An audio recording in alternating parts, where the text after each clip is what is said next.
नमस्कार मित्रों, आज मैं मालती जोशी जी की लोकप्रिय कहानियों में से एक कहानी पहला पार्ट सुनाने जा रही हूँ। यदि आप इस चैनल पर नए हैं तो प्लीज़ सब्सक्राइब कर दीजिए। पहला पार्ट। कमरे में बैठे बैठे पंकज बोर हो गया था। पेन में स्याही भरने के बहाने लेकर रीनू चीनू जो गई थी, लौटने का नाम नहीं ले रही थी और उसके सामने में रखे मेंटल पीस पर आंखें बार बार जा रही थी। इतना सारा समय रोज़ बर्बाद हो जाता है। अव्वल तो दोनों बच्चे कभी तैयार नहीं मिलते, या तो नाश्ता कर रहे होते हैं या खेलने निकल जाते हैं। 10-15 मिनट की प्रतीक्षा तो मामूली बात थी।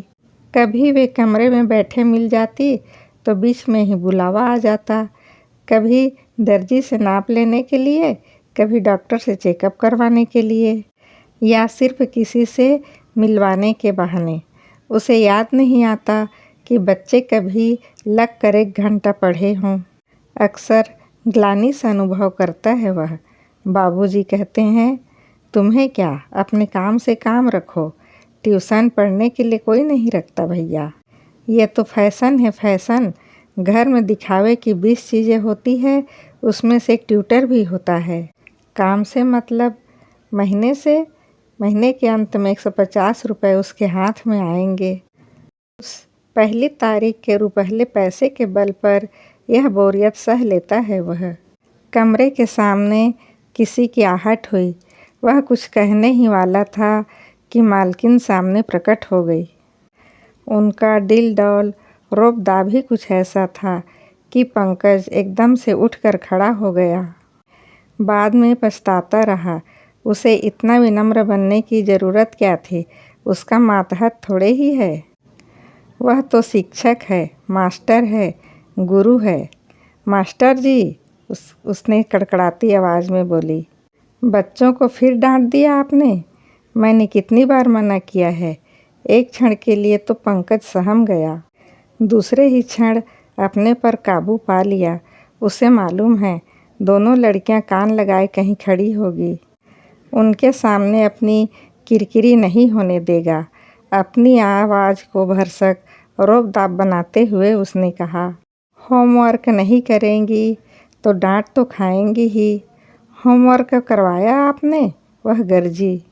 स्कूल में भी पनिशमेंट मिल रही है बेचारों को, ऊपर से आप भी डांटते जा रहे हैं। मैं होमवर्क के लिए डांट रहा था, स्कूल के लिए नहीं। आपके होमवर्क को कौन पूछ रहा है? स्कूल का काम क्यों नहीं हुआ बतलाइए। ये आप लड़कियों से ही पूछिए। स्कूल का होमवर्क करवाना मेरी ड्यूटी नहीं, वह अपने आप ही करना होता है। अपने आप ही करना होता तो आपकी क्या ज़रूरत थी? ठीक कह रही हैं आप, मेरी सचमुच ज़रूरत नहीं है। नमस्कार, यह कहता हुआ दंदनाता हुआ वह बाहर आ गया। रास्ते भर सोचता रहा वह, क्या समझते हैं लोग, उनका घरेलू नौकर है क्या? जब चाहा फटकार दिया। घर पहुंचा तो बाबूजी, बबली, टिंकी खाना खा रहे थे। जब से ट्यूशन करने लगा है पिछड़ जाता है। माँ उसके लिए बैठी रहती है। बड़ी जल्दी आ गया आज, चल आ खा ले। माँ ने कहा। दीदी उठकर उसके लिए थाली लगा दी। आज जल्दी आ गया? बाबूजी ने पूछ ही लिया। वे लोग बाहर गए हैं, दबी जुबान से कहा। बाहर मतलब? पंकज बड़ी खूबी से इस प्रश्न को अनसुना करता हुआ बोला, यहाँ चूल्हे के पास बैठना कितना अच्छा लग रहा है। बाहर कितनी ठंड है। ठंड तो है ही, साइकिल पर और ज़्यादा लगती होगी। तेरे ट्यूशन के पैसे मिल जाए तो अपनी दीदी को ऊन ला कर दे देना, वे तेरे लिए पूरी बाँह के स्वेटर बुन देगी। अब कब तो ऊन आएगा और कब वह बुना आ जाएगा। सीधे रेडीमेड ले डालो। 50 में रेडीमेड कहाँ से आएगा? दीदी फुसफुसाई। अरे आता है, मैंने देखा है। ये नेपाली लोग क्या स्टॉक रखे रहते हैं। पर बाबूजी को माँ ने बोलने ही नहीं दिया। मैं कह देती हूँ, नेपाली वेपाली नहीं चलेगा। पिछले साल ला कर दिया था, उसने एक दिन नहीं पहना। फिर बाबूजी ने लड़कों की फैशन परस्ती पर लंबा चौड़ा भाषण दे डाला। पंकज चुपचाप सुनता रहा और खाना खाता रहा। ट्यूशन के 50 रुपए का तरह तरह से हिसाब किताब होता रहा, पर उसने इस चर्चा में जानबूझकर भाग नहीं लिया। खाना खाकर हाथ धोने के बहाने आंगन में आ गया और बाबूजी के बाहर जाने की प्रतीक्षा में खड़ा रहा। माँ से बात कहने के लिए साहस संजोता रहा।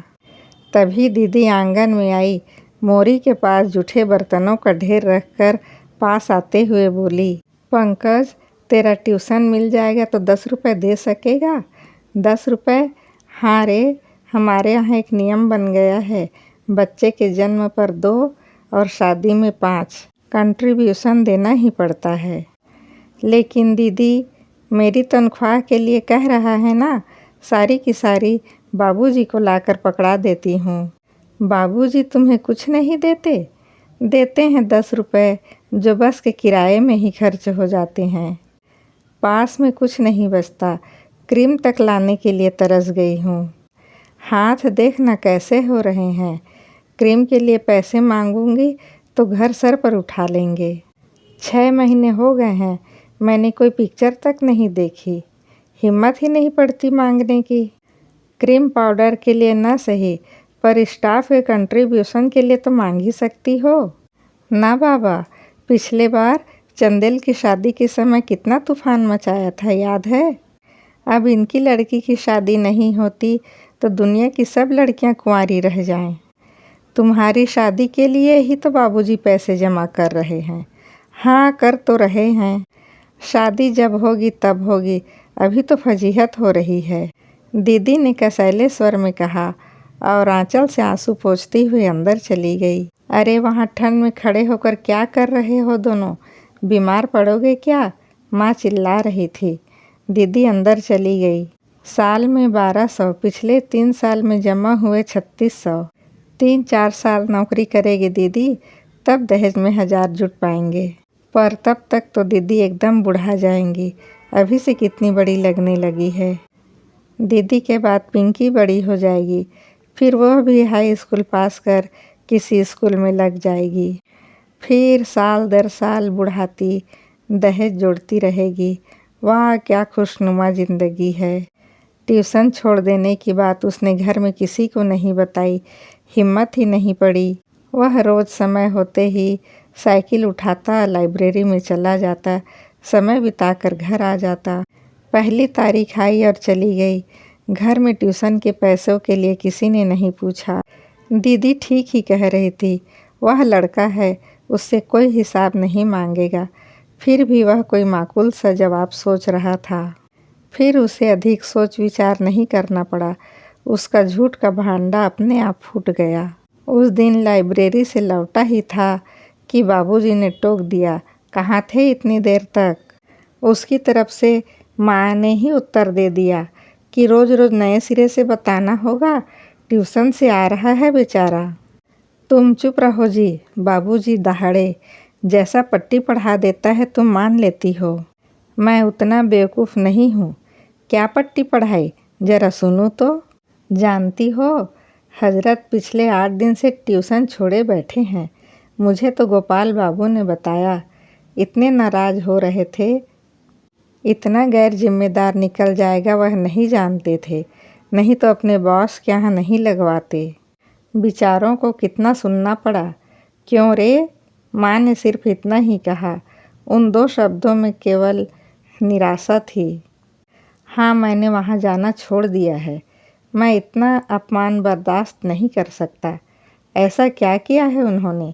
गाली दी है? अफसर आदमी हैं, थोड़ा बहुत कहते रहते हैं, सहन करना पड़ता है। आप सहन कीजिए, मैं नहीं कर सकता। मैं तो सहन करता हूँ, करता ही आया हूँ, नहीं तो गृहस्थी की गाड़ी इतने समय तक कैसे खींचता। तुम राजा आदमी हो, अकड़ सकते हो। मैं तो बोझा ढोने वाला मजदूर हूँ, क्या कर सकता हूँ। बाबूजी पता नहीं कितनी देर तक इसी तरह बड़बड़ाते रहे। पता नहीं गोपाल बाबू ने उन्हें कितना जलील किया है और वे अपना गुस्सा पंकज पर उतार रहे थे। 2 दिन तक घर का वातावरण बड़ा बुझा बुझा रहा। सब लोग उससे ऐसे कतरा रहे थे कि उसने कोई अपराध कर दिया हो। पंकज स्वयं को अपराधी महसूस करने लगा था। दीदी की ओर देखने का उनमें साहस नहीं रहा था। 5 तारीख को सहमे सहमे वातावरण में अचानक विस्फोट हो गया। उस दिन दीदी का वेतन मिला था। बाबूजी के दफ्तर से लौटते उन्होंने 100 का एक नोट थमा दिया।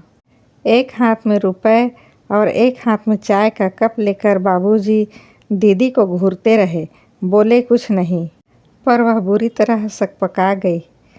बोली, वो 10 रुपए की हम लोगों ने एक स्कीम स्टार्ट की है।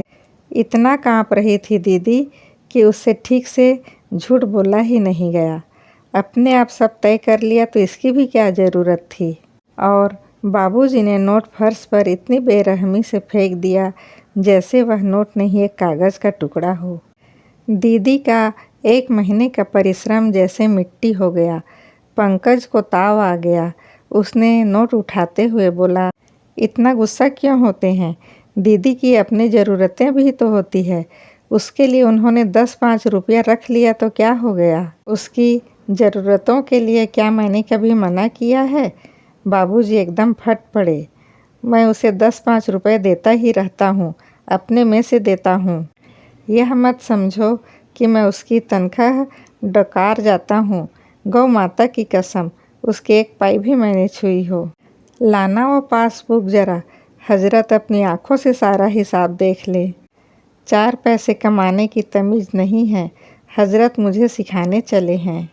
इतना चीख चीख कर बोले जा रहे थे बाबूजी कि उनकी आवाज़ फटने लगी थी। आस पड़ोस के लोग झांक झांक कर देखने लगे थे। बड़ी शर्म आई पंकज को। जरा सी बात का इतना बड़ा कांड हो जाएगा उसने सोचा नहीं था।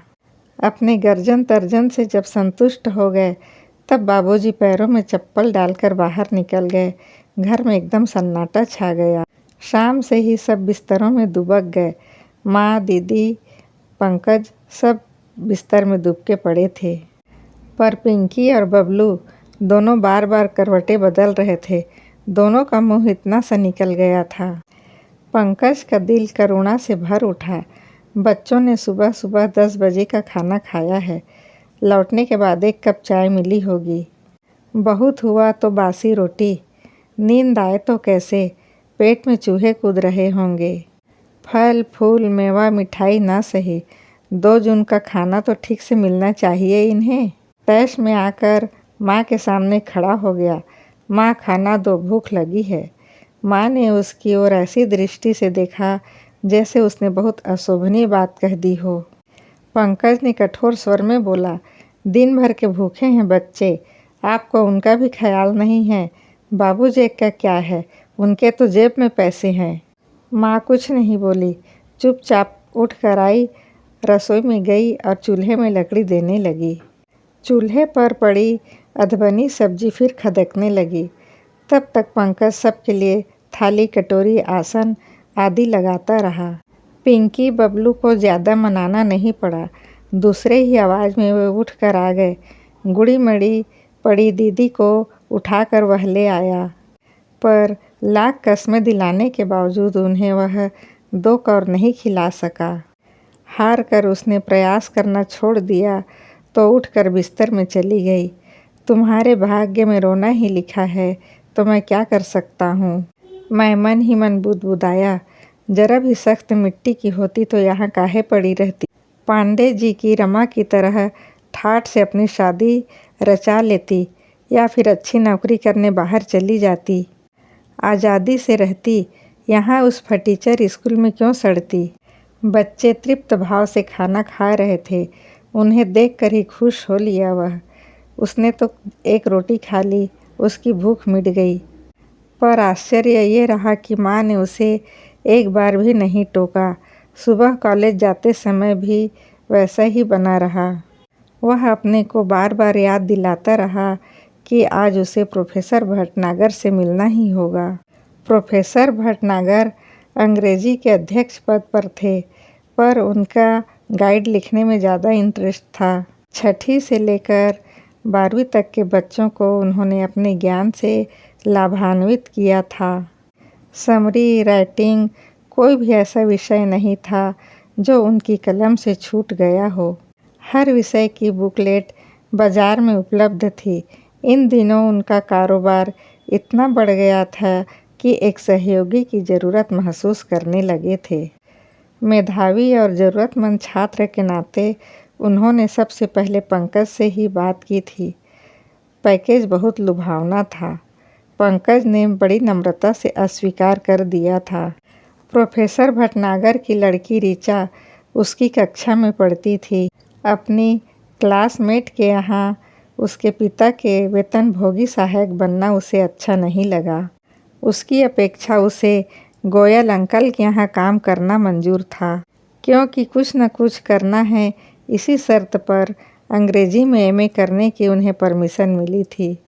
नहीं तो बाबूजी तो उसके हाथ में कमल थमाने को तत्पर थे। गोयल अंकल किसी ज़माने में उनके सहपाठी रह चुके थे। कभी कभार घर आ जाते थे, इसीलिए उनके यहाँ की नौकरी नहीं लगी थी। लेकिन शैली और किड्स की कल्पना संसार में रमने वाला उसका मन वहाँ उखड़ा उखड़ा रहने लगा। अपने साथी पेशकारों का मुवक्किल बनने का फन उसे हीनग्रस्त कर देता। बार बार लगता उसकी वजह से अंकल को नुकसान हो रहा है। शब्दों का यह दांव-पेच वह उम्र भर नहीं सीख पाएगा। इसके बदले तो कोई ट्यूशन ही कर लेता। तब गोपाल बाबू उसके लिए ये नायाब ट्यूशन लाए थे। 3rd और 4th की लड़कियों को 1 घंटा पढ़ाना और महीना 50 रुपया। 1 महीना भी तो नहीं चला पाया वह। हेलो यंग मैन, किसी ने आवाज़ दी और स्कूटर उसके पास आकर रुक गया। उसने मुड़कर देखा। मिस्टर लाल थे। शायद टेनिस खेलकर लौट रहे थे। सफ़ेद कपड़ों में इतने स्मार्ट और खूबसूरत लग रहे थे कि पहचान नहीं पाया। फिर अनजाने ही नमस्कार में हाथ उठ गए। कॉलेज जा रहे हो? जी। एमए कर रहे हो ना? किस विषय में? इंग्लिश। प्रीवियस है ना? कौन से पेपर ले रखे हैं? और इसके बाद उन्होंने और भी कई प्रश्न पूछ डाले, जैसे शेक्सपियर का कौन सा नाटक उसमें है, आरडी का कौन सा उपन्यास सबसे अच्छा है, और भी अनेक प्रश्न पूछ डाले। शायद वे दिखाना चाहते थे कि अंग्रेजी साहित्य में उनका भी दखल है, पर वे इतने प्यार से बोल रहे थे कि पंकज अधीर देर तक तटस्थ नहीं रह सका और ऐसे ही पूछ लिया। एक टॉपिक मांगी है आकाशवाणी ने।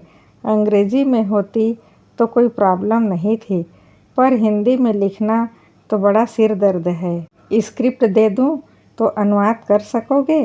वैसे मैंने एक रफ स्केच बनाया है। शाम को आओगे तब देख लेना। पंकज चुप। पेमेंट की बात नहीं है सर। दरअसल आजकल आई हैव लेफ्ट। अरे! आश्चर्य से फैल गई उनकी आंखें। क्यों? क्या टाइम सूट नहीं करता? क्या परीक्षा की तैयारी शुरू कर दी है? पसोपेश में पड़ गया पंकज। फिर हिम्मत करके बोल दिया, सर दरअसल पढ़ाने में कोई इंटरेस्ट नहीं है।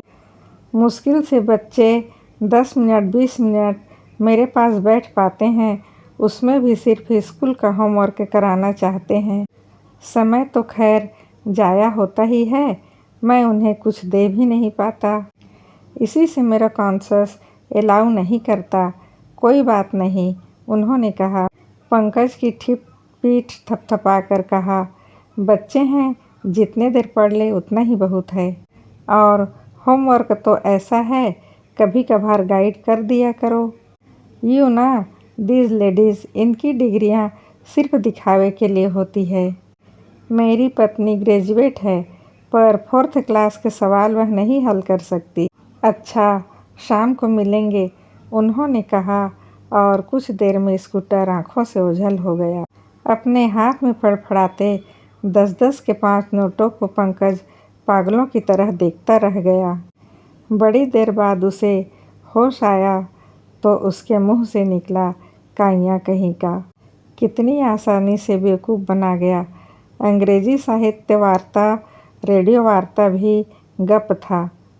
असली मकसद तो उसे ट्यूशन पर वापस बुलाना था। खूब जानते रहे होंगे पिछले 8 दिनों से वह नहीं जा रहा था। नाटक ऐसा कर रहे थे जैसे उन्हें अभी अभी पता चला हो, और ये गोबर गणेश उनके नाटक में आ गया। सर सर कहकर उनके सामने दांत निपोरता रहा। क्यों नहीं कह दिया उनके मुंह पर कि आपकी बीवी बेहद बदतमीज औरत है। अपने को दिन भर कोसता रहा पंकज, पर जेब में रखे पैसों की गर्मी भी महसूस करता रहा। शाम को 6 बजे साइकिल उठाकर वहाँ चला गया। वहाँ का नज़ारा ही बदला हुआ था। चपरासी ने नमस्कार किया और साइकिल ले लिया। कमरे में पहुँचते ही वहाँ पर दोनों लड़कियाँ पहले से मौजूद थीं। उन्होंने बाकायदा नमस्ते भी की। टेबल करीने से लगी हुई थी। उसका मन खुश हो गया। दिन भर पछतावा था मन में, वह धुल गया। वह नए आवेग से भर उठा।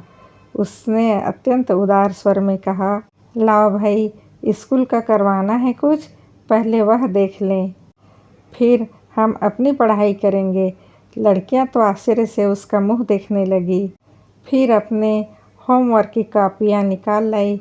वह बड़े मनोयोग से उनसे सवाल करवाता रहा, शब्दार्थ लिखवाता रहा, कविताएं समझाता रहा। उसने सोचा, अगर पूरा 1 घंटा इसमें बीत जाता है तो क्या आश्चर्य है। यह भी तो एक तरह की पढ़ाई है। अपने सोचने के ढंग पर उसे खुशी हुई। पानी लेंगे साहब? हरीराम ने कहा।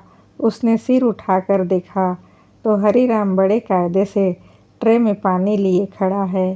कांच का खूबसूरत गिलास, उस पर क्रोशिये से जालीदार बुना हुआ कपड़ा रखा है।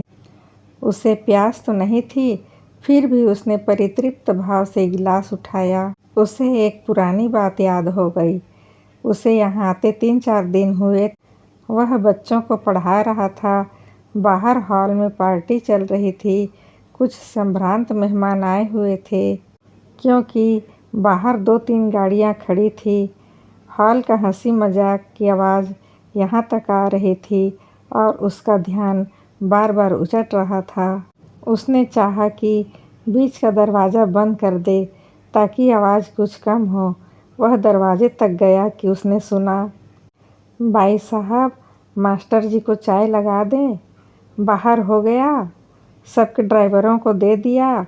जी, नहीं तो बाद में सब चिल्लाते फिरेंगे कि लाल साहब के बंगले पर तो चाय भी नहीं मिलती। सबको पिला दिया तो फिर दे दे मास्टर को। पंकज धम से कुर्सी पर आकर बैठ गया। अपमान से उसका मुंह लाल हो आया था। तभी हरीराम दोनों हाथों में ट्रे थामकर उसके सामने आकर खड़ा हो गया। मास्टर जी, चाय? मैं चाय नहीं पीता, ले जाओ, उसने कुछ ज़्यादा ही सख्त आवाज़ में कहा। हरीराम पहले तो सकपकाया, फिर बुरा सा मुँह बनाकर चला गया।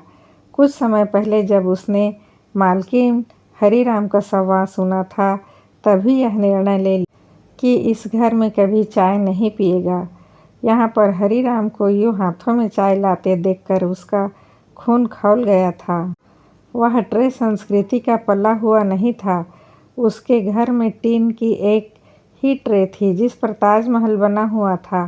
दीदी को कोई देखने आता था, बाबूजी के कोई खास दोस्त आते थे, तभी वह बाहर निकलती थी। अन्यथा नए कप प्लेटों के साथ अलमारी में सुरक्षित रखे रहती।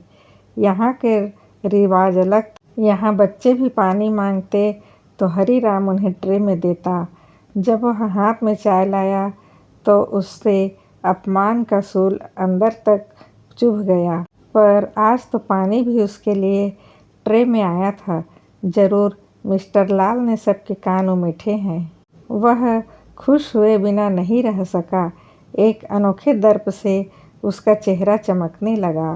पढ़ाकर जब वह बाहर निकला तो उसकी चाल में एक आत्मविश्वास था, रौब था।